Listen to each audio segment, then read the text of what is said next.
Stace. Hey, Mike, how are you? I'm so much better, and I'm so glad to be here with you and that giant sign. What episode is this? 35. 35. What were you doing when you were 35? I was working at a homeless shelter, feeding the poor every day. I would go there and put soup out. We'd work about 10 hours after I'd work an 8-hour day. It's called St. Francis of Assisi. And it's actually right across the street from the building that they use as the outside of the office. It's the clock tower that says Penn Supply on it. Well, that's pretty cool. Yeah, it's a true story. It's right down there in Scranton, right at the edge going from Scranton into. So all that's true with the exception of me giving out food. I never went to St. Francis. Never. Oh my God. If I went, I'd probably eat the food. Oh my God. The soup. No, what was I doing when I was 35?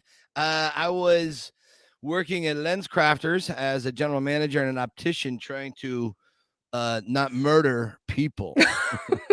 I hated corporate life so much. I was just trying to figure it out, and I had no idea what was ahead of me. Yeah. And by ahead of me, I mean this amazing podcast Clearly. that you and I have built up into something really remarkable. Yes. And I think it's really finding its legs now. It Yeah. really is. What were you doing when you were 35? Well, I was trying not to kill my now ex-husband. I was in the middle of a divorce.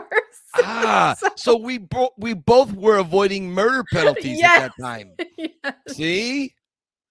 But I mean, I will say, actually, the divorce was Bill and I are. His name is not was. He's still alive. It was Bill, and we get along just fine. You know, we got married too young, and right, much too young, and you just changed too much, and so. But no, we're great. We're very good. But yeah, that's good to hear. Yeah, good to hear. But he doesn't come over for like Thanksgiving dinner. No, right? No exchange of Christmas presents. None of that. No, and I actually, for Sarah's 20th birthday, we were down there together, and Bill and I and Sarah, we all hung out together for a couple days, and it was actually very nice. It was really nice. Good. We had a fun. So we do best when it's the three of us, Bill and I and Sarah. That's when we're at our best. So for sure. I'm glad to hear. But, listen, have you added more things? Your background looks like it's been mating since I was last there. Yeah, it's exactly the same. Are you sure? No change, I promise you. It's exactly the same. It looks like rabbits have been multiplying all over. No. Well, when I get to Tennessee, which is going to be in 2.5 weeks. Nice. There's going to be more. I'm not telling my husband that, but there's going to be more things. Well, that sounds like a plan to me. Well, listen, speaking of background, last week we brought some of our background players, or rather you brought some of our background players in to have a show without me, and I was blown away. Everybody did such a great job. I mean, I'm telling you, I realized just how handsome our background cast are, okay? Yeah. Tony and Tim and Lorenzo. I mean, very, very handsome people. I think we have a good knack of bringing these people on board. And then I started realizing, they look really good. And I'm here drowning in this shadow, which makes me look like Bela Lugosi's like dead trampy ghost or something. I don't know. It's fine. It's horrible. Look at this. This is horrible. But anyways, I do want to thank this. Yeah, little Superman curl thing. So, but I do want to. The videos were great, and of course, everybody sending in all their get wells and feel betters, and it was really sweet. It got me a little choked up. I watched it 3 times, and I really, really was really touched by it. It was great, and so my journey will be coming to an end with this whole kidney stone thing on Friday, where we go in for stent removal at 8:30, and here's the big news alert. You don't get knocked out. They go in and they take it out. It'll be fine. You'll be fine. For you, it'll be fine. You have nothing to worry about. I got to lay there in front of the entire staff like some experiment. It'll probably be cold. You know what happens when it gets cold in the room? Tell them to turn up the heat. You know what? I think so. Yes. Anyways, Michael, moving on. Moving on. Where are we this week? We had a tragic anniversary in history. What's going on? We did. So April 14th, we all know the Titanic sunk. And we thought, what better place to do our show live is from Southampton, England. And that's where we are right now. We wanted to kind of pay tribute to the ship, the iceberg, and all the people that passed away on it. And here's a little connection a lot of people don't know. Oh. At the graveyard, Laurel Hill Cemetery in Philadelphia, where Paulie and Adrian are buried, where they did the filming, there is a bunch of survivors from the Titanic buried there, which is kind of a cool thing. Oh, that's very neat. Yeah, it's a huge cemetery, and there's varying degrees of hills, and the stones are jutted. I mean, it really is picturesque, and we got to see some of that in Rocky Balboa and the Creeds. But really, when you go there, it really is very impressive. And so the people that survived the Titanic, some of them, migrated to Philadelphia, and because it was the biggest maritime disaster of all time, they were buried there because that cemetery was kind of a high-end rich place to go, and they used to charge poor people to walk through the cemetery to see what it was like for rich people to be buried there. I mean, it was weird. And then there was a little uprising, I don't know, like 100 years ago or something, and they did away with the charge, so now you just go in for free. It's weird, but yeah, you can see that. That is weird. I know. Yeah, I know. Well, hey, listen, it's that's the rich at work, right? Yeah. So I thought it was kind of interesting. That's funny. All right. New segment. Yes. Now, this is something that's kind of interesting. Why don't you tell everybody what this new fun segment is? Well, first is called Where Are They Now? And I've been bugging my daughter for my little graphic. Ready? Boom. Look at that. Cute? That's amazing. That's done by my Miss Sarah. She did that for me. So, Stacy, people often ask us, what's the budget for this show? 0 or a little less than 0. 0 to advice. Nothing, or we offer advice. This is the budget for the show. And so here we go. Yeah. That's pretty awesome, though. That's pretty awesome. She did that on Canva, so that was nice. So this week we have Mr. Joe Spinell. Here he is. There he is. Mr. Tony Gazzo. And I just have a few pictures. We all know these. The famous inhaler scene. I know it, right? Great scene. And look at him. Then I came across this.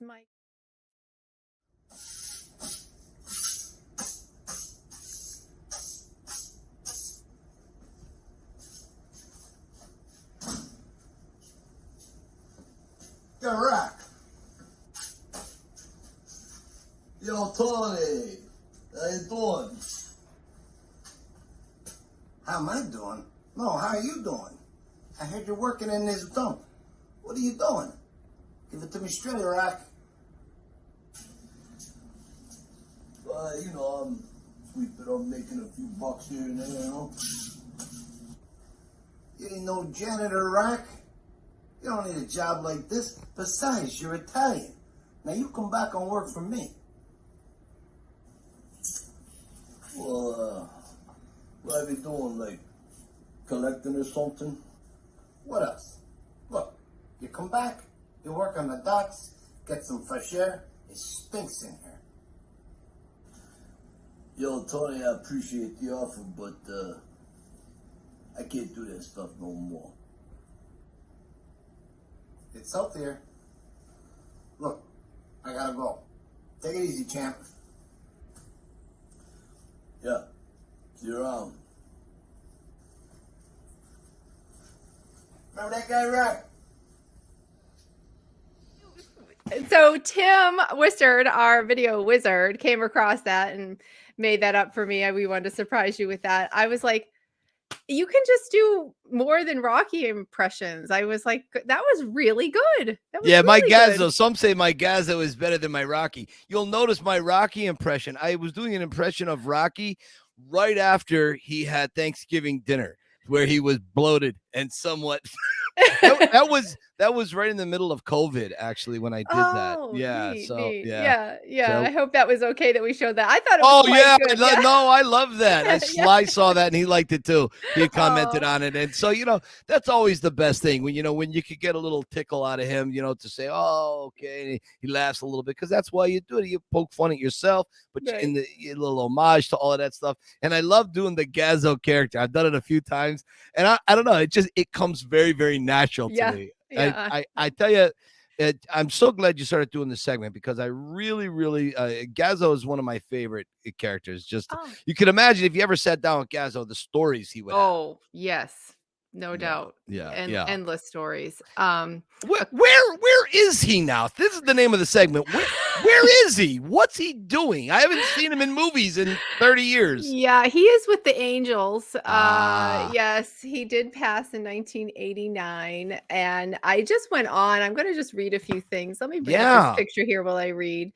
So Joe Spinell, born in 1936, died in January 89. He was an American actor, numerous films in the 70s and 80s. And this is what blew my mind about him, was that he's done more than I ever realized. I know him from Rocky, but he played supporting roles in, I don't know, this thing called The Godfather, and the Godfather Part 2, Rocky 1 and 2, Taxi Driver, Sorcerer, Cruising, among others. Another one called Maniac. Somebody mentioned Maniac. I'm going to have to watch that because they were like, if you saw him in Maniac, there's like a whole new dimension to Joe Spinell. Oh yeah. Yes. Let's see. He's the youngest of 6 children of Italian immigrant parents, and his poor father died of liver and kidney disease. And his mother, Philomena, she was an actress. So I'm thinking that's probably where he got his acting bug. Yeah. And she was actually played alongside him in some of her played alongside Joe in some of his films. Let's see. Spinell was often cast as criminals because of his, his big stature. He played a corrupt police officer as a young teenager, starred in various stage plays both on and off Broadway. So, and this was kind of funny. He married an adult film star named Jean Jennings in February of 1977. Lucky. Yeah, had a little fun with that. And he was Sage's godfather, which I thought was very cool, a very personal connection to Sly. He was in over 50 movies, several of which were Stallone's, one of them being Nighthawks. He was in 10 TV productions. And then this, I was like, okay, no small compliment here. So Francis Ford Coppola liked him so much that he would have Spinell sit on the set, even on days he wasn't recording, to bounce things off him, his ideas, his opinions. And he was still paid as a daily actor on those days, even if he wasn't acting, because Francis Ford Coppola liked you that much. That's a big deal. I was like, wow. And then my last little thing about him, which is actually sad, his death was rather gruesome. What people may not realize, he was a hemophiliac, which is a bleeding disorder. And the poor man fell in the shower. Is this correct? And a piece of the glass gashed his head. The poor soul, he bled to death. I was like, yes, he did. Oh my gosh, that made me sad. So that's our Joe Spinell. And Joe Spinell also, if excuse me, if you guys are interested, go on YouTube and look up a video. Steven Spielberg and Joe Spinell, they were very good friends too. This was back in the Jaws days. I think when they were Oscar nominations going around, Spinell was in Spielberg's office, and it's just a great scene, just seeing these two guys hang out together. There was a lot going on. I had known what I'm going to share with you guys. I had known this for some time, and before we were doing the show, I wanted to get the correct verbiage down. I didn't want to miss anything. So, do we have a couple of seconds? I want to read something from the novelization of Rocky 3. Oh, absolutely. A lot of people, Stace, a lot of people are wondering whatever happened to Gazzo? Why did he stop hanging around in Rocky 2? Well, they talk about him in the novelization, which was written by Robert Hoban, but it was based on the screenplay of Rocky 3 and then in Rocky 4 as well. So in Rocky 3, when Rocky is fighting, it's in the locker room before Thunder Lips. Let me just read a little bit of how it opens up. Okay. All the words of encouragement and advice were accompanied by a smile or a quick pat on the shoulder.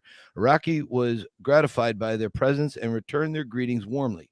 Some of them he hadn't seen in years. Mike, the cleanup man, filed by with a little more gray in his bristly, flat top styled hair. Spider Rice, originally Spider Rico was called Spider Rice. Okay. Spider Rice shuffled past, shy and hesitant. Joe Zack was beginning to look more and more like a bartender he was. Now, Joe Zack, for a lot of people that don't know that, in Rocky 3, we see on Radio City Music Hall during the Eye of the Tiger, Rocky versus Joe Zack. Joe Zack was Sasha Zack's, Sly's first wife's father. That's neat. That's where the name came from. Rather than the hungry club fighter he had been. Even the Big Dipper stopped by to muss Rocky's hair and wish him luck. Now, you remember Dipper didn't like Rocky in the original Rocky. Change, Rocky mused. Constant change.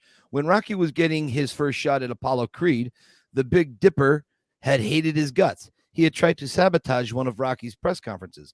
Now that old animosity was dead and buried. Enemies and allies were constantly shifting focus. Get out of here, you bums. My fighter can't get no air, Mickey yelled. Get him out of here, Paulie. Mickey looked around when he got no response. Where the hell is Paulie? I don't know, Rocky answered. Yeah, where is he? Tony Gazzo asked. Paulie. The heck with him, Mickey said. Finished taping Rocky's fist. He turned and arm spread, started ushering everybody out. Enough is enough, he announced. We need time alone. Reluctantly, everyone filed out amidst a cacophony of encouragement. Tony Gazzo was the last one out. He took one final cursory look around the room, then exited. Mickey slammed the door behind him. Maybe we should have served tea. Paulie, where are you? See, for me, I love these novels because this was the original intent, that the original long form of the script. And as we know, scripts get truncated down because filming is too long, or whatever reason, not budget, whatever. And there's so many nuggets that was in Sly's head. And when Sly was asked one time why he didn't write the novels himself, he said, he was very busy. He didn't think they were going to be that big of a deal. But looking back on it, he now wishes he had written the novels, because he would have taken it to another level. And also, a lot of people don't know kind of the end between Sly and Joe Spinell. Yeah. In Rocky, he was gone after Rocky 2. We never see him in Rocky 3 in the movies. And in Rocky 4, again, in the novelization, Rocky, it would have been roughly the time in the movie where he's driving the Lamborghini to No Easy Way Out. One of the flashes in his mind what would have been a throwback to Gazzo's body being found in the car with a bullet hole in it, and Buddy the driver being found with 2 bullet holes in it, because everyone hated Buddy so much.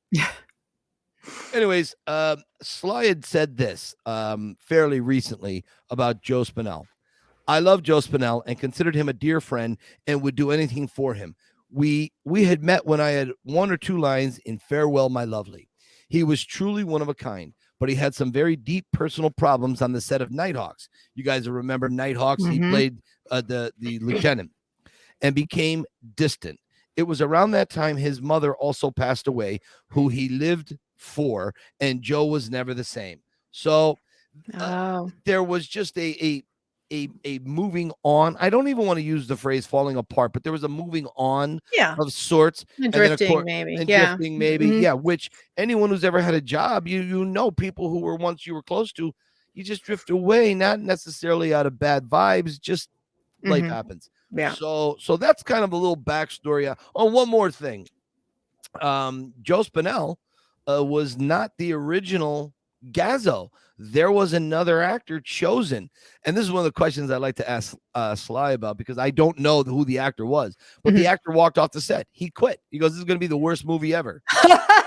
So in the middle of production, they got to hustle. And Sly got Spinell to come down. I don't know if it was on a train or he drove down or whatever, but he gave him the script over the phone. Spinell bangs it out and boom, he's Gazzo. And what a great addition he was. I mean, oh my God. You know. Can you imagine deciding to leave and then it becomes that? Oh And my gosh. Spinell was such a dedicated craftsman to his actor, to his craft. When he did that, I know you know this, and a lot of fans watching know this, but when Gazzo takes a puff of that inhaler, yes, he was actually, he had asthma. Joe Yes. Spinell has asthma, and he was embarrassed by that, and he wanted to do the scene over. And of course, the director said, "No, this is perfect. This is real life. this is real. Yeah, This is real." So you have the mob guy, the collector, the loan shark, but now he's got weak lungs. yeah. That's just life. And boy, that's just perfect. And that's just one of the many reasons why Rocky is the most perfect film ever made. Ever. Yeah. Wow. That's cool. Ever. I knew you'd have more nuggets than what Wiki told me. Yeah, I do. I usually have a bunch stored away somewhere. I'm like a squirrel. Like, cool. And at the end, we have, as you know, our Tim Wistard. He made us a very nice Joe Spinell compilation, and we're going to be playing that at the end. So that is by Tim. It is so well done. It's 3.5 minutes, and it's all little snapshots of Joe from his parts in Rocky. So that was cool. Tim, thank you in advance. Yes. Now we don't have a guest this week, and we don't. And who the hell is down there yelling and screaming? Somebody. Oh, that's just somebody. Out.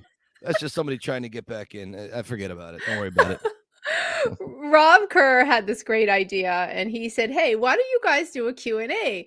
Because it's true, we get personal questions every now and again. Yeah. People do ask, and so that's why I was like, you know what, our guest that we had planned needed to postpone a week, so why don't we do the Q&A, and we'll get through that. So I just wanted to start going through those questions. Sure. All right. And Raminder from India, who hey, Raminder. With How you doing, Raminder? The killer mustache he has. Yeah, my fellow Stone.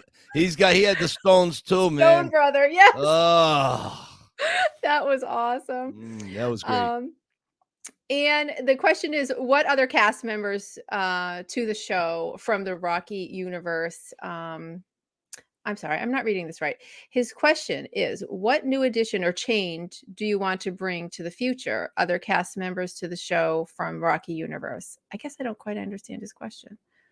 So I'm wondering if he's asking interviews, because we brought, Derek Wayne Johnson, right? Okay, who is in the Rocky universe. We had John Rivoli, who is in the Rocky universe. I understand. We had Robert Bruzio, who now I'm assuming this is what he means. Okay. Yeah.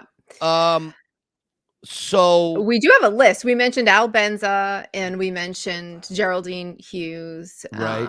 And Al Bandero. We had Al Bandero. Exactly. Balboa's chopping the Russian down. I mean, how did I forget Al?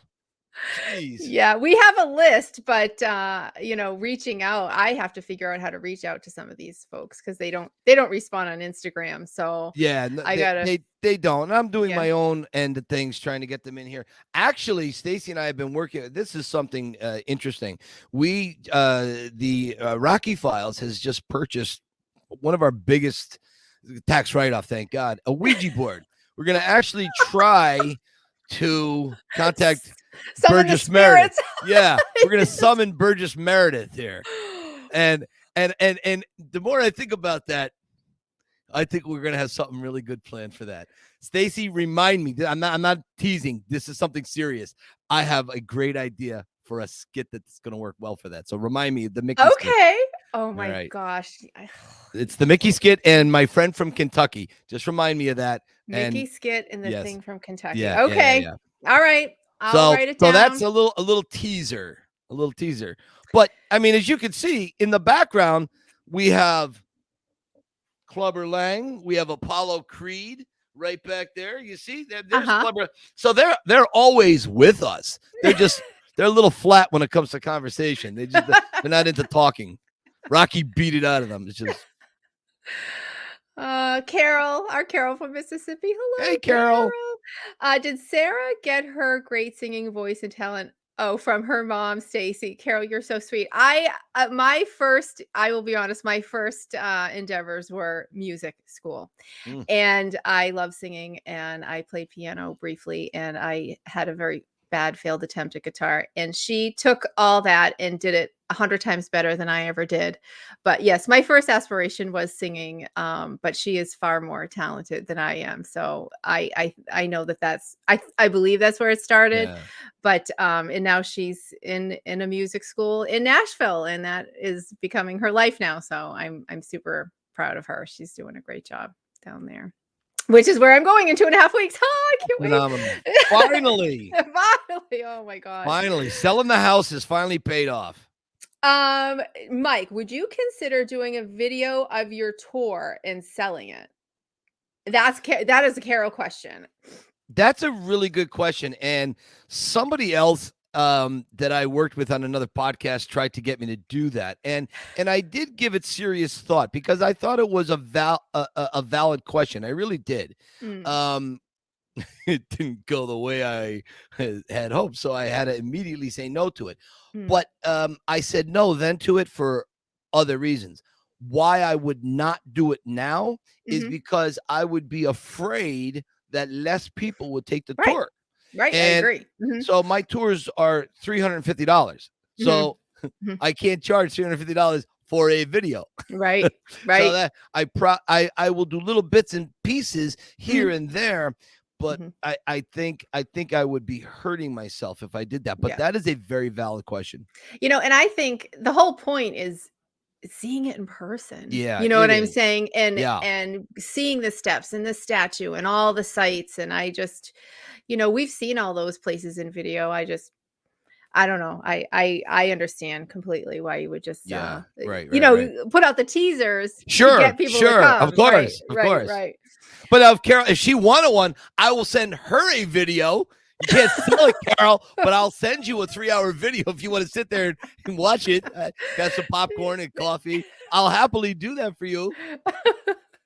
Carol's so sweet. She did. Let me tell you, I was so proud of her. She's shy. She's like Kate from the UK. She's shy, but she sent in her video for you. I guess she did it so many times. I'm like, the one you said was perfect. So I just want to say that I was just so happy. Awesome. She's the best. In that little get well for you. Brock, one of our past guests, in any of the Rocky movies, are there scenes you would change if you could? Wow. Change if you could. I'm going to do the girly answer to this one. Okay. Sure. So it was actually when I took a screenwriting, I've taken a few little screenwriting courses. And so one of the assignments was in your favorite movies, what scene would you change? So the proposal scene, when he says, would you mind marrying me very much? And then she's like, what? And he says, would you mind marrying me? He lifts her earmuff. Would you mind? I would have kept that going and made it like playful and had her go, what again, until he was going, would you mind marrying? Have him say it like 4 or 5 times and have her like running backwards and make it that's what I wrote and made it like a more fun. See Adrian more relaxed and playful. You know what I'm saying? That was my goal there. So that's my answer. Yeah. So I have a 2-part. First would be, it wouldn't necessarily be to change things. Okay. It would be to add in the deleted scenes. Oh, yes. All right. There's a lot of deleted scenes. Not every single one. Like there's one in particular in Rocky 3. Do you guys remember when Rocky has got the satin black Italian stallion jacket and he's pulling Mickey? He's got the yellow headband. Well, there was a scene where that was how he was dressed on his upper body. And when he's on the beach running with Apollo, he's got those little black shorts on. Yeah. Well, he had a pair of yellow shorts that he was jumping rope in and training in to the montage. There was a scene that Stallone wrote and they filmed it, where Rocky runs up the steps dressed that way, jumping around before the first Clubber Lang fight. But Stallone wisely chose to take it out because the steps represent mind, body, and spirit, right? Your perfect connection. And Rocky gets his clock cleaned by Clubber Lang in that first fight. So he took it out. But I want to see that scene. Yeah. I want to see the high tube socks pulled up to the knees, right? I want to see that. It's set to the music.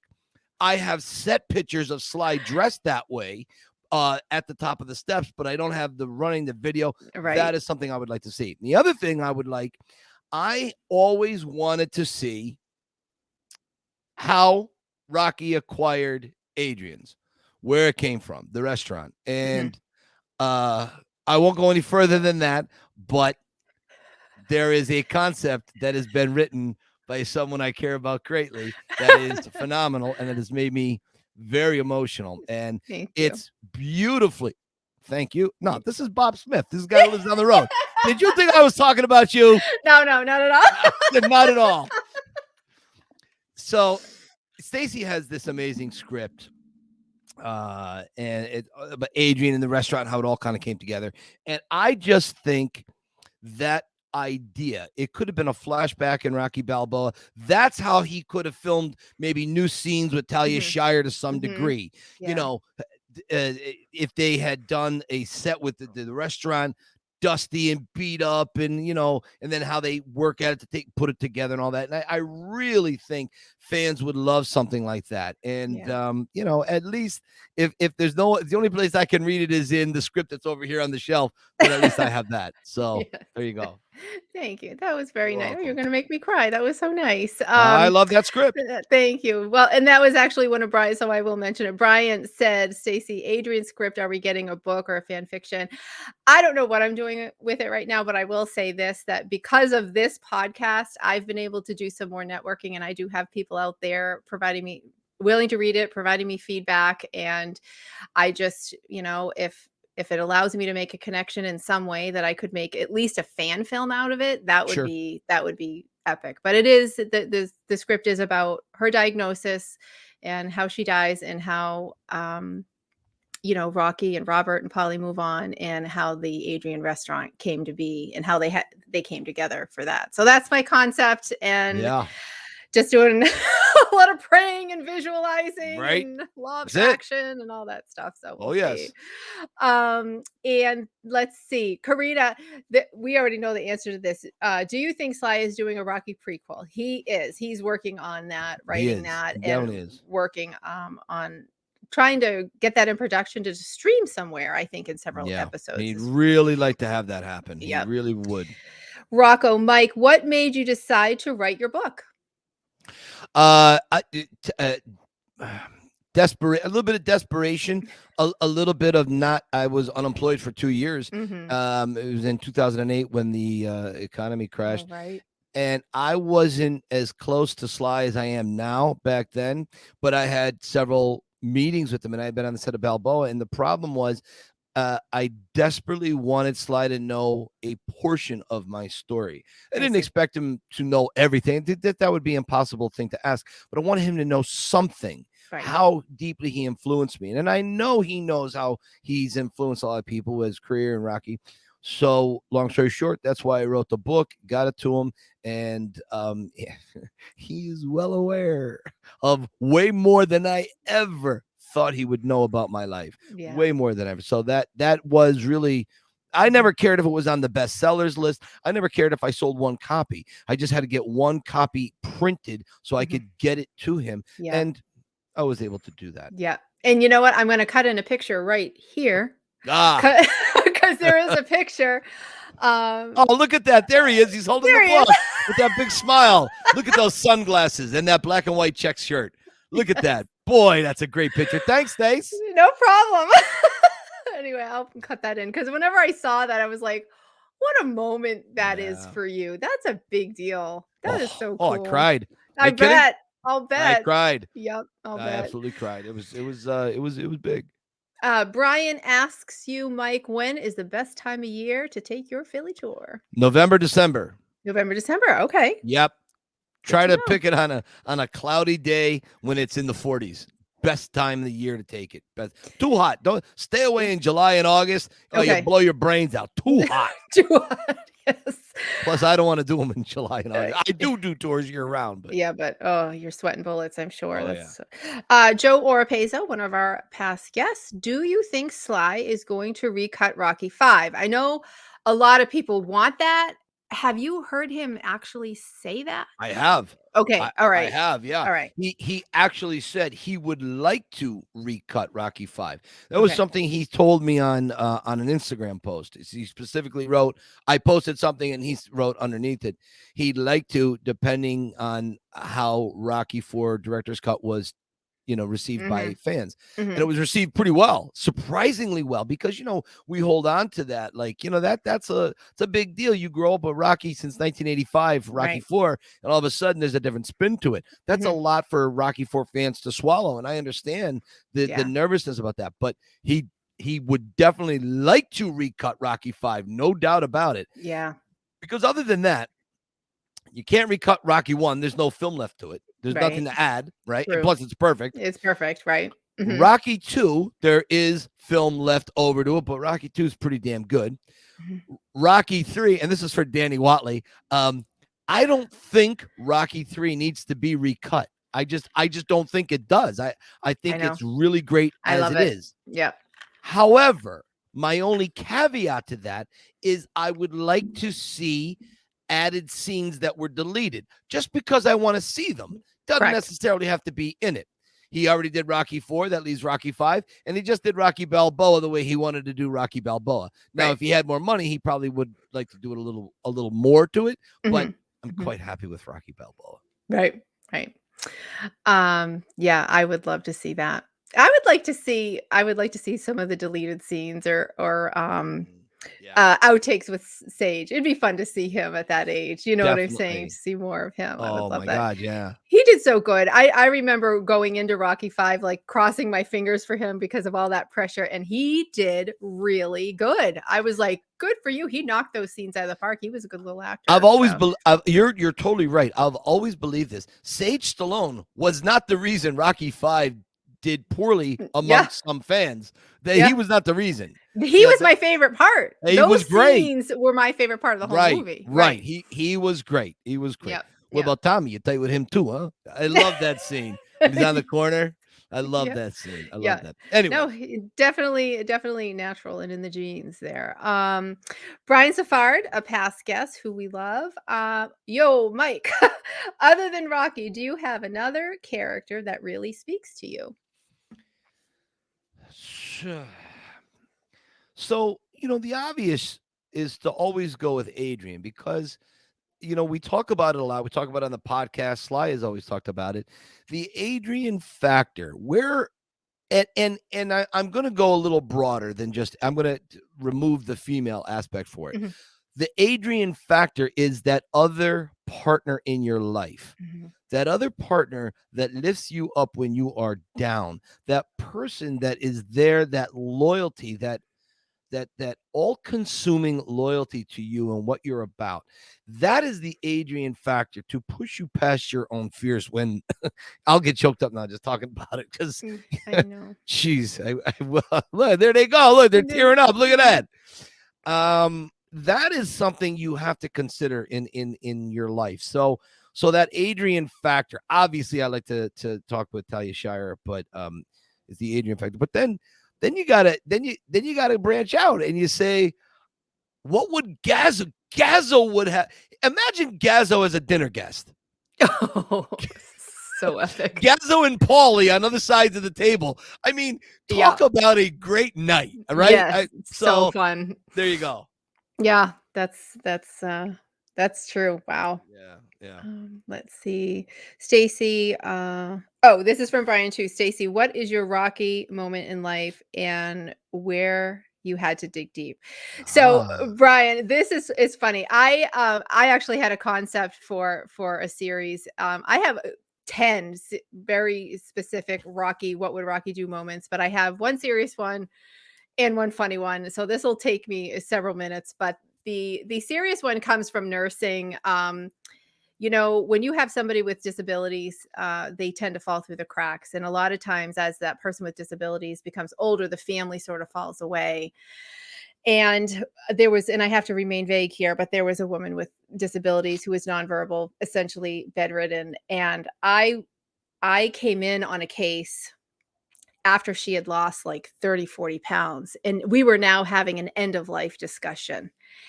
And what I realized when I was reviewing the chart and everything that was being handled over the past few months is these doctors kept passing her around. She was suffering from a repeated bowel obstruction. And she was coming into the ER over and over and over again. Now, she was a speaking individual with all her mental capacity. She would have gone to surgery after the second or third ER visit. 4 and 5 ER visits later, she's under 100 pounds and losing weight, and she's underrepresented. Her family's not involved. She's nonverbal. She doesn't, she has the understanding of a 2 or 3-year-old. And here we are in healthcare, and we're letting her slip through the cracks. So I go into full on. So I'm at a conference table reviewing this. And I said to a board of doctors, so now I'm like in Rocky Balboa courtroom mode. And I was like, we are having an end of life discussion right now because you all let her slip through the cracks. All we have left now is end of life, because if she went to surgery 3 ER visits ago, and this gets me so upset, I don't want to cry, but we wouldn't be having end of life. You passed her around for months. Wow. And now all we have left is to keep her comfortable. And I said, you had the opportunity, and this flew out of my mouth. Wow. I'm like, you had the opportunity to leave on the table what was right. Yeah. And you didn't do it. And I said, her life matters regardless of her, contributions, regardless of her cognitive abilities. She has been suffering for 4 and 5 months. And needless to say, so I actually the company I worked for, we were taken off the case. So I honestly, if I could find out, there might be a way I could find out whatever happened to her. But she got so thin that she was now not even safe for surgery. So I think she was put on end of life measures. I think the poor thing may have passed. But I literally, the courtroom came into my mind, and I said, you had the opportunity to do what was right. And I'm like, and then I left, and I just thought of that courtroom. I'm like, oh my God, I went totally Rocky in that moment. So that was one of my favorite life experiences in terms of, I don't want to shame people, but it's like, you need to wake up as healthcare professionals. It is our job to treat everybody the same, regardless of their color, their race, their religion, their cognitive ability. Right. Are you treating your obese patients differently than you're treating your skinny patients? I've seen it. I've been a nurse for 30 years. I've seen a lot of things. This, to me, was the most horrible. To me, it was neglect. I was so upset. It goes against that Hippocratic oath. Yes. Really. Do no harm. And neglect is harm. And this woman suffered, and it was horrible. And then my funny story is from middle school. This is 8th grade now. Gym class. We're in the volleyball section, right? So it goes to, so all the tall kids get in line every other, right? So then the teacher goes down the line, 1, 2, 1, 2, 1, 2. And so then you split into teams, right? So then I get a red penny, and then the side gets the blue penny. And so we kind of laugh. Now, this is a year after Drago, and Rocky 4 was Drago. All the tall kids are on one side. All the short kids are on the other side. Well, I'm on the tall side, and I'm in red. Why I'm in the tall side, I have no idea. It just happened to be that way. And someone says, oh, look, it's like Rocky and Drago. This is like Russia against USA. So I'm in 8th grade, 14 years old. I go to the side of the gym, and I fold my arms like this, and I'm like, I am not playing volleyball for Russia. Right. Not happening. And like the gym teacher, she's like, Stace, I'm like, I'm not doing it. Like in 86, this was the most important thing you ever had. Well, there was this girl on the blue side. She lets out an F-bomb and says, oh, for F's sake, just take it. And so I go on the Rocky side. We lose, of course, because we're all short. And she gets a detention for letting out an F-bomb. Oh, boy. So I'm like, oh, great. Now I'm dead. Now this girl's going to kill me because I made the scene, right? So at the end of the day, I have my what would Rocky do moment. I'm like, here's this girl who helps me out. She gets in trouble for the F-bomb. So I go into the detention room, and who's proctoring detention that day is, of course, the gym teacher who I upset earlier. And I said, Mrs. Camel, I said, that whole incident happened because of me. And I held up class, and I said, if you would let Kristen go, I'll finish her detention for her, and she looks at me, and then she smiles. She goes, you know what? I'm a Rocky fan too. And she let us both go. She was like, get out of here. And so we both went. And so I was like, thank God, because this girl would have killed me the next day. Isn't that crazy? That's awesome. Yeah. So that's my little story from 8th grade. That's awesome. Volleyball. Still a kid. Favorite Rocky moment and why? My honest answer nowadays, it used to be black and white. It used to be round 14. Right. And it still is. It basically still is. Mm-hmm. But I find now, the older I get, the more my moments change. Mm-hmm. I now gravitate towards certain things, especially like in Rocky Balboa, the speech with his son, for very obvious reasons. So the speech with Adrian the night before when he just wants to go the distance. You know, these again are the why basically is because of my high level of insecurities that for the most part I hide pretty well. But you know, you do sometimes need a bridge to get out of that, or a ladder to climb out of that insecure hole. And that's what these moments from the Rocky movies do. I mean, my God, Rocky can't fight Apollo in Rocky 2 because Adrian isn't on the team. When she says win, and you know, Mickey goes, take this. I mean, you know, the bells start, and I mean, boom. Yeah. I mean, that's the jolt you need just to see that over and over and over again. Mm-hmm. But I mean, if there was a gun to my head, I could only choose one, it would probably be round 14. Yeah. I mean, that's such an epic moment. And I think what is so cool is everybody's willing him up. I think it was Rivoli who said that. Yeah. And it was such a cool comment because, you know, Adrian's there with her eyes closed, willing her to get up, and Mickey's there, and you know what I'm saying. And it was almost like a team effort just to get him through that. You see, and the thing again, this goes back to the Adrian factor. The thing about round 14, it's like, you know, we all know Rocky's a love story, and a lot of people still call it a sports story, which it's so annoying when they do that. But here's the thing: one time a guy said to me, he goes, "Well, you don't go to the ice skating scene when you want to get fired up for a workout." And I go, no, you have a point. I said, but here's the larger point. The larger point is the workout or round 14 doesn't work without Adrian at the back of the theater. The love. You've already seen the man struggle, the drama, the love story. You've seen that. It's the boxing works because the love story is in place, cemented first. That's why round 14 works. And then right away, in the 10th of a second, you can apply all of the backstory to the moment around 14, and then you adapt it to your current situation in life. And that's why that works so well. It always comes back to the love and Adrian factor. Yeah. And my favorite scene is always the beach scene, simply because she is pushing him. She already knows the answer. She knows he's afraid, but she's got to get him to say it. You know what I'm saying? And this is where husbands and wives and couples, they, after all that history and all that time, she knows that he's afraid, but she's got to get him to say it so he can face it and just share it with someone. And we have everything but the truth. What's the truth? You know what I'm saying? And she really pushes him. And that's where you see, to me, her first real breakout of strength. And he even says, when'd you get so tough? You know, I forever love that, because they are in their own little bubble where nobody understands each other the way they understand each other. And she pushes him to face something he doesn't want to say. And it made all the difference. And I just love her in that scene. Let's see.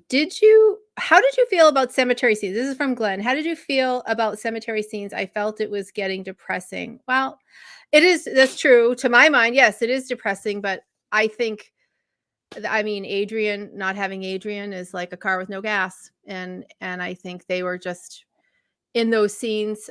I feel they were just highlighting that, you know, half of him is sort of gone, you know, and he's there visiting his partner, like you said, that the one who brings you the support, who's there for you no matter what. And now your only visit is at the cemetery. I don't know. I think it had to be part of it. It had to. It absolutely had to. And I didn't see it as depressing. It's sad.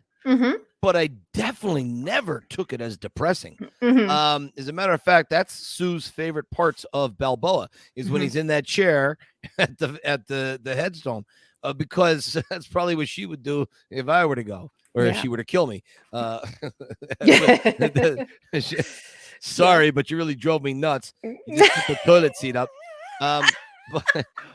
But it really, to me, I felt Sly was so smart in doing that because he's addressing what so many people will more than likely, unfortunately, have to deal with, and that is loss and grief. And as a matter of fact, a friend of mine's doing a grief podcast for a school project, and it's very interesting. And so, anyways, this grief thing, we're all going to have to deal with that on some level, more than likely. And so, it's interesting. It's like, what would Rocky do? How did he handle it? I know it's just a movie. It's just a story, but there's really great storytelling there. And if there's just some type of a bond, like, you're going to go through it. Rocky went through it. It just, I don't know. There's just a way to rationalize. For maybe it's just me. Maybe it's the way it helps me rationalize things. But I thought it was a needed scene. I thought it was a beautifully done scene. But then again, it was all done to manipulate us because in the original first 3 drafts of Rocky Balboa, Adrian was very much alive and complaining and arguing with Rocky. No, don't fight. And where's the weight? Where's the gravity? There's no dilemma. There's no dilemma for Rocky. I mean, she's just annoying. We'd be like, oh, Adrian, get out of here. Yeah. Yeah. Well, they'd be having the same fight. She's been wanting him to stop, fighting for a very long time, which it's weird. As a fan, you want to see him be, victorious in the fight. But as a wife, you're like, okay, he's going to be brain dead. Well, there is that. So Rob Kerr asks, Stacy, when you first seen Balboa, were you mad Adrian had died, and did you enjoy it? Well, yes, of course, I was very sad. I remember after all those years, I was like, you're going to do, and hearing that Adrian wasn't going to be in it and that she passed, I remember half going, you think you're going to do a Rocky without Adrian? This ought to be good. Like, I was going like as a half challenge to Stallone. And of course, he pulls it out anyway. And it's like this epic movie. It's still just as beautiful and just as meaningful and intense and emotional. And what I've said to several people is Adrian's role was her absence. It's like she was still there, but the vacancy of her was her role. And so in that way, I don't know if that sounds silly, but that was her piece of that, and and how he contends with that. And like I said, for my own script, I had the whole concept of her death growing in 2006 when I had it half in my mind. I had it half visualized before I even left the theater. I was like, I can do this. I can do this. I know I can do this. So Robert Kerr, Mike, this is going to be good. Mike, how big is your notebook of shows and life ideas? So it's interesting because I'm assuming when he says shows, he means the podcast. No, I think he means like if you, Mike, were to create, and Rob, I'm sorry if I'm wrong on this. I took it as, all your life ideas and my you know writing, what I'm saying? Your writing and all your life experiences. He wants to know how big is the notebook full of show ideas and things like that. Yeah, it's just getting bigger and bigger and bigger. There's 2 really fun scripts that I think I talked about it before. Rudolph, the red-nosed reindeer, who can't handle the stress and he becomes an alcoholic, and it's kind of like a bad Santa meets Rudolph. So I love that one. And then I wrote another one and didn't write it. I mean, I wrote parts of it about 6 gay pallbearers for the mafia.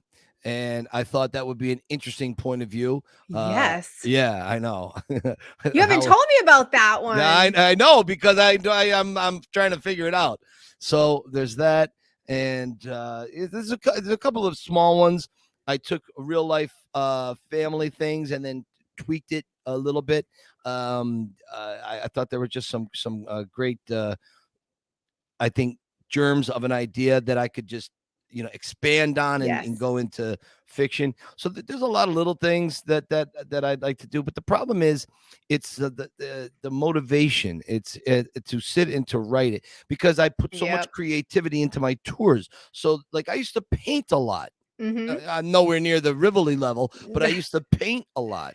But that's years before the tours. So that's where my artistic creativity went. But now I don't have time for the painting, so where does it's all this creativity? This podcast takes up a little bit of my creativity. So the writing, it's difficult. I'm not, and I'm also I'm transferring everything over from the Cue the Rocky Music script into what what's it, the final draft?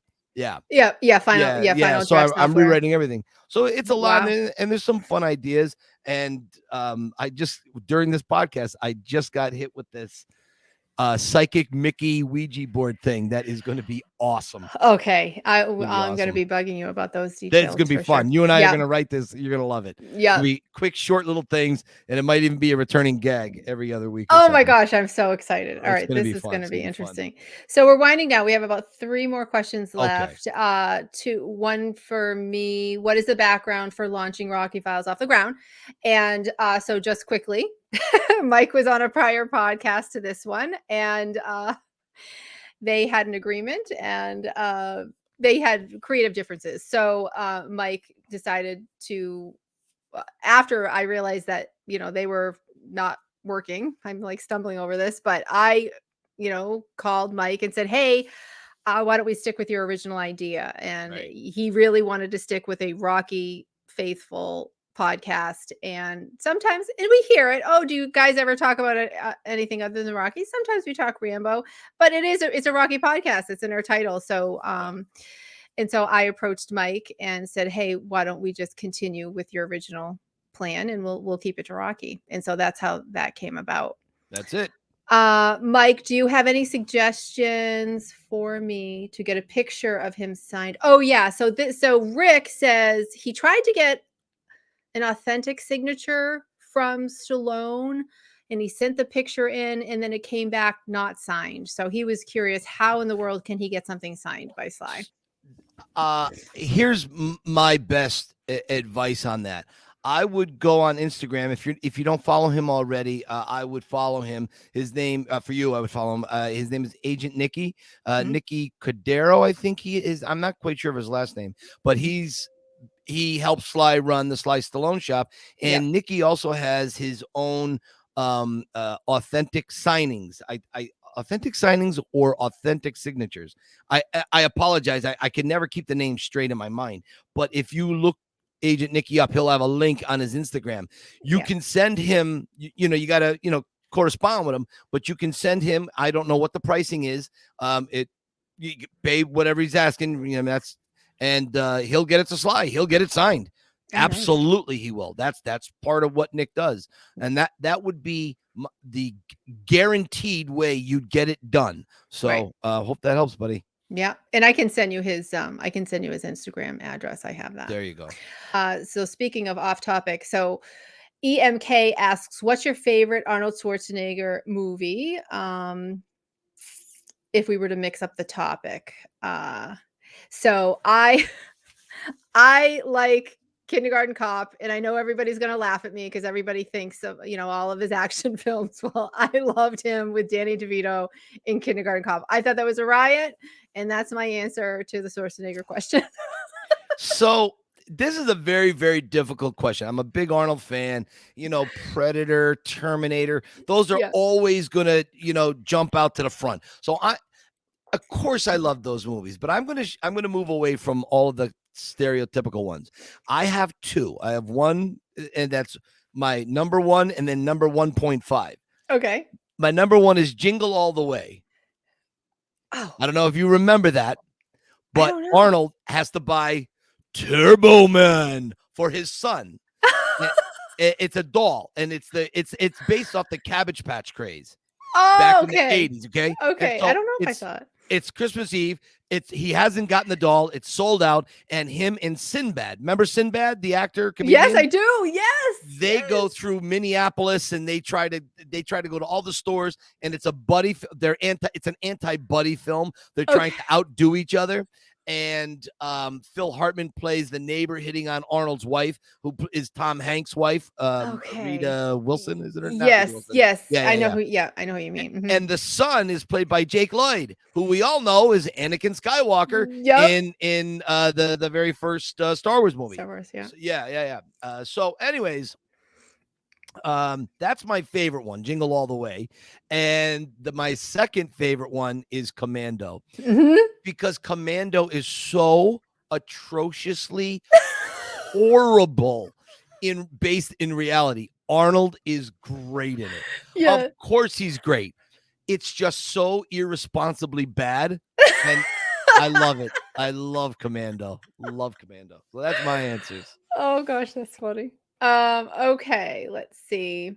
All right, so Tim, so this we both sort of adjusted this because we can't possibly answer it with only two. But Yeah. Tim says, if you could sit down to dinner with any two characters from the Rocky franchise, alive or not, at Adrian's restaurant, who does your dinner guest consist of, and why those two? Who would you say, Stace? So, I mean, obviously, for me, obviously, it would be Rocky and Adrian, but I can't. Oh, I can't keep it to only two. So I'm adjusting your question, Tim, to a party of four. And I would do Rocky, Adrian, Polly, and Mickey, because that's his history. That's his oldest in all of the series. And I love Apollo. And obviously Apollo would be the party of five. But if I were to, I would say those four, because those are his earliest support. And to listen to them talk about their history, especially with a prequel coming, that's who I would pick. I would go almost along the same lines. I wouldn't include Adrian, not because of any other reason other than I have a two-part answer. So I would go Rocky, Paulie, Mickey, and Gazzo, because I just think hearing how it all got started, the side stories, because remember the Rocky series, we are only given a window into moments of Rocky's life, of Mickey and Gazzo's. There's just a moment. That's all they're moments put together. Yeah. So you're talking 45 years plus the, when they were 15, 16 years old.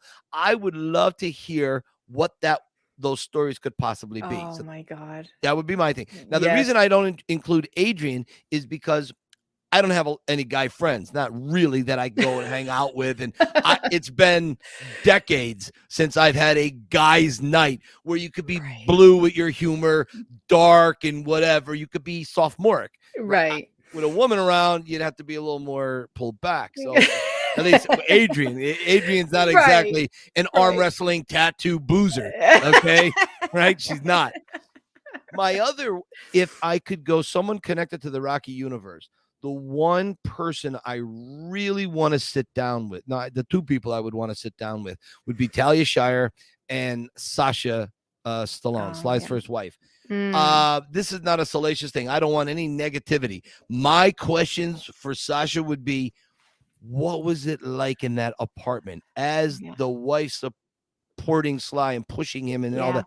What is your recollections of all that swirling around that year?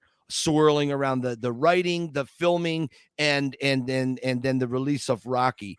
And I would want to know those details of, because there's, like, I know in my story, I have my point of view and Sue has her point of view. Yeah. And more times than not, her point of view might be a little more accurate, where mine is a little more, not so much dramatic, but I would express it in a way how I was feeling in that time. So I would say something a little slightly exaggerated to get the emotional context across, where she would say, the dead on accuracy of it. Yeah. So that's why I would like to. And then of course, Talia Shire, I would just love to just have all that input. She's the one person from the series I really wanted to meet that I haven't gotten a chance to sit and pick her brain.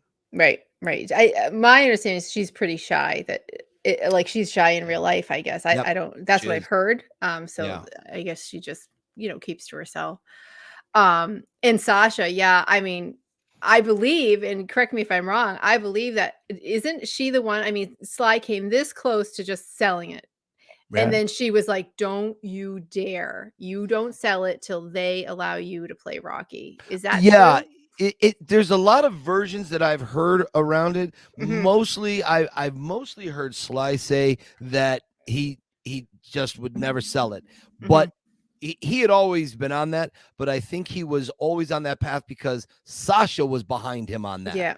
So I do think what you're saying is correct, but I don't think Sly was gonna really sell it. He may have had a moment when they were offering him $260,000 or whatever it was at the time, which would have been, like a million lot of money. Yeah, like $1.3 million, $1.4 million today. I'm sure they must have said, oh, Yeah. boy, that money could come in handy, but yeah, I just can't do it. If it's yeah, successful, you can't do it. yeah, yeah. Well, I don't know. And I'm sure there were many conversations, but I'm sure Oh my God, yeah. Sasha had her Adrian moment to support him and say, "Don't you dare do it," because, like he said, he goes, "I can navigate being poor. We already do this, so exactly. Why would we compromise? There's no point." So. Well, I want to thank everyone for sending in all Definitely. those questions. That was a lot of fun, and it really made me think. I do have one fan shout out, Kate from the UK. Sorry, she got back to Philadelphia. I just love seeing. I want to encourage everybody to go back and take a look at her post. She got to Philadelphia, the best pictures, and I don't have them ready. I should probably pop them in. But she's KAB 1818. Always nice to see you, Kate. And she was just her big smile, and you saw her. So she took the tour with you? Yeah, she came back for a second tour. We had a lot of fun, and we were just knocking around Philly for a few hours, and it was great. It was great. She brought her whole family, her son and daughter, her husband. It was great. Just catching up, sharing points of view. She heard a lot of the stories already, but it was just great, just sharing thoughts. And it's one thing I always worry about is what am I going to do on a second tour with someone? What am I going to do? I already told them everything. But there's never a shortage of conversations with Kate because she's so well versed in the Rocky character. And so, I mean, she can go back and forth with the best of them. Yeah. Yeah, she's adorable, and we will get her one day. You are not off my list, Kate. We are getting you on here at some point. Oh, I threatened her on the tour. I was gonna leave her oldest child on the corner in Kensington until she agreed. I did. We will ask her. Oh yeah, I was gonna kick him out of the car right there. Say, hey, blame your mother. The week we're gonna wrap up here. My plugs of the week are always Rick Rocco Bob 33. He is our t-shirt man, hat man, t-shirt guru. Yeah, see my sign up here. Adrian, Stacy's place behind that says the Rocky Files, and Rocky Files t-shirts you can get from Rocco Bob 33, Rick Babcock. Nice. And then of course, right after we close, you're gonna see Tim's compilation for Joe Spinell. Tim Wistard, thank you. He is working so hard on all the movie trailers. He's having so much fun. I can't wait to see it. I haven't seen it yet. I can't wait to see it. Yeah, you'll see it, and we're gonna play it as soon as we close here. Michael, what are your plugs? You can find me at the Yo Philly Rocky Film Tour on Instagram. You can go to TikTok, TICKTOK, TikTok Rocky. TIK Rocky was TikTok Rocky was already taken, so had to go the other way. I say that every week. I'm not an idiot. So everybody says, "This is how you spell TikTok." Don't want you suck it, okay? And of course, I wrote a little book called Cue the Rocky Music. There is a documentary by the great Jim Toscano called The Pretender. Check it out, and you will just see how difficult it is to be a Rocky impersonator. And that's it. The Rocky Files, we've got that. Tune in every week. We will be here, and we got some fun stuff coming up. Man, I cannot wait to tell you what I have in mind, Stacy. Oh, dying. You saw Genius at Work recorded on episode 35. Live. Yep. You saw the light bulb go bang. Awesome. Can't wait. All right, my friend. I'm going to go. And hey, listen, keep punching. Keep punching. Bye-bye.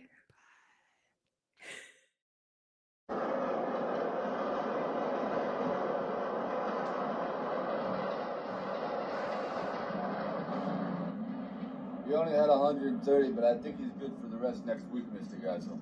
Sure, Rocky. Bob's good for it. That's it for today.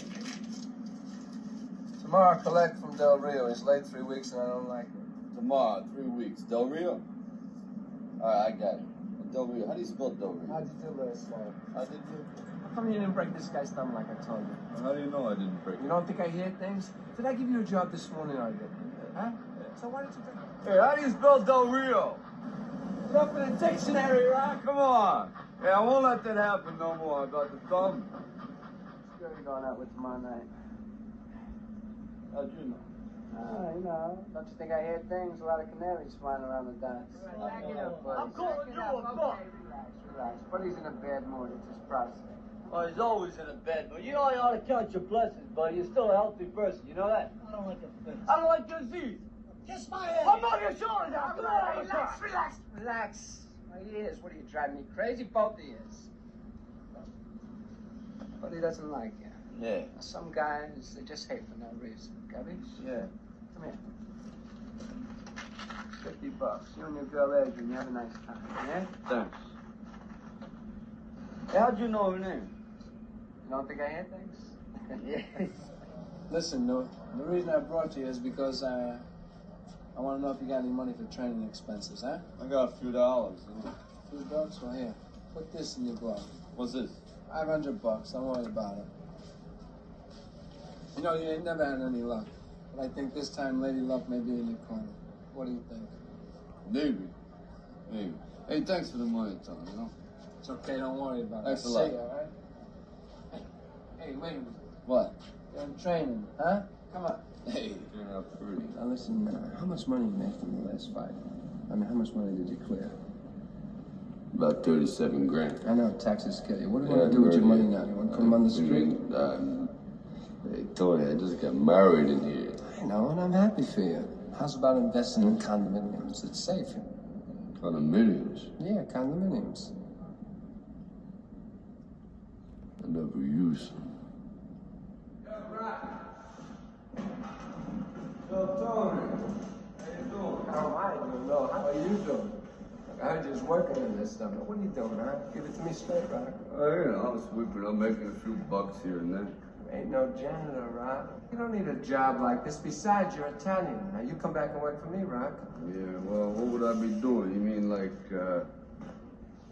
like collecting or something? Well, what else? Look, you come back, you work on the docks. You get some fresh air. It stinks in here. Yeah, Tony, I appreciate the offer, but, I can't do that stuff no more. It's healthy, huh? Well, look, I gotta go. Take it easy, huh, champ? Yeah. See you around. Remember that guy, Rock?